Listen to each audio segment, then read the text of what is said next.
Olá pessoal, olha aqui eu de novo. Eu quero falar hoje, continuar falando sobre as emoções.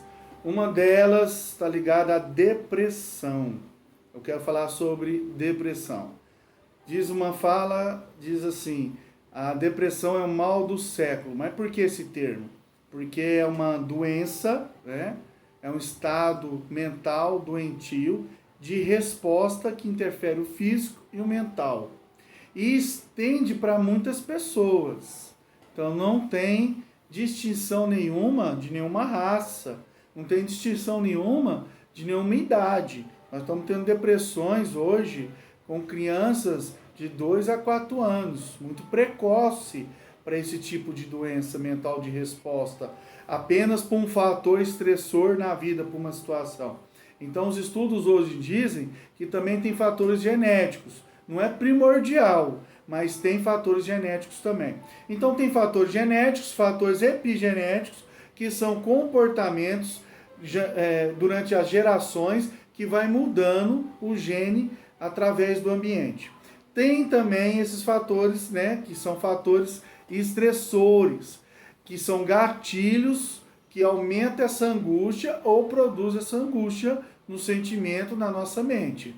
Que são, por exemplo, perdas, bullying, abusos, conflitos, separações de pais e filhos, que, por exemplo, traz para a criança o transtorno de ansiedade de separação, né?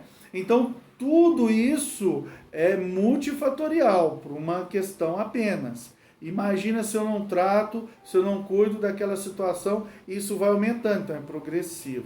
O importante entender a questão da depressão é entender o sintoma. Quais são os sintomas da depressão? Nós temos 3 tipos de apresentação de sintoma. O sintoma mais leve, o sintoma mais moderado e o sintoma mais grave, que aí a gente consegue classificar também a depressão. O mais leve é uma tristeza, pode ser até sazonal, quer dizer, pelo tempo do outono e inverno, quer ficar mais triste, quietinha, pode ser por TPM também, pode ser por pós-parto também, pode ser por uma tristeza que eu fico por perder um emprego, uma situação de conflito que eu não consegui resolver, e aí tem uma certa desesperança, uma certa incompetência, sentimento de incompetente, de incapaz, de inútil, e aí eu fico um pouco triste. Isso vai depender muito da duração disso. Se estender essa duração é porque eu não consegui, o meu aparelho psiquiátrico não conseguiu resolver. Aí vai estender para o moderado, onde essa tristeza prolonga, passa de uma tristeza para uma angústia, um aperto no peito, alguns outros sintomas até mesmo combinando com ansiedade, até mesmo com estresse, e isso vai gerando mais desconforto físico. Quer dizer, uma afolia, eu não quero fazer mais as coisas, que aquelas coisas que eu gostava de fazer, eu quero ficar mais deitado, eu quero ficar mais isolado, eu quero ficar mais fechado, eu não quero me abrir tanto, aí já chega no moderado. Agora, se estende mais ainda, e é progressivo, e aumenta essa angústia, o sintoma físico, o sintoma mental, isso pode causar um grave. Um grave é um pensamento até suicida, até tentativas também. O sentido da vida não faz parte, eu já tenho ali uma insônia, que aumenta mais ainda a minha tristeza, porque a insônia baixa a dopamina, a serotonina, e eu fico mais triste ainda, né?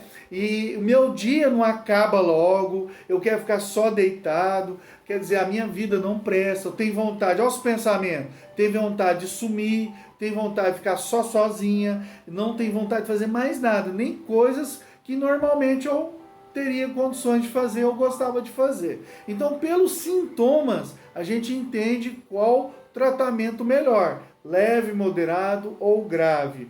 Mas o melhor de tudo para esse vídeo, para a gente entender a depressão e entender que talvez você encaixa nesses sintomas, é entender que a pessoa não precisa de acusação. A pessoa não precisa falar assim, levanta dessa poeira, menino. Isso é frescura. Levanta daí isso. Você não acredita em Deus. Nossa, mas você está muito preguiçoso. Isso não vai ser bom para a pessoa que está num quadro depressivo. Pelo contrário, isso vai deixar ela mais ainda nesse quadro. Porque pode até tentar fazer algo, mas ela vai ficar pensando assim, puxa vida, todo mundo faz e eu não consigo fazer. Ela vai ficar mais angustiada ainda. Então, mais importante para a gente entender nesse vídeo sobre depressão é a escuta, é ouvi-la, é saber ouvi-la. E a escuta traz no sentido psique nosso, na região da mente, a ideia do cuidado. Então, quando você escuta, você está acolhendo, você está cuidando. Então, o mais importante que você precisa ter com essa pessoa é procurar a escuta, o lugar de escuta, para ela ser ouvida, para ela ser entendida.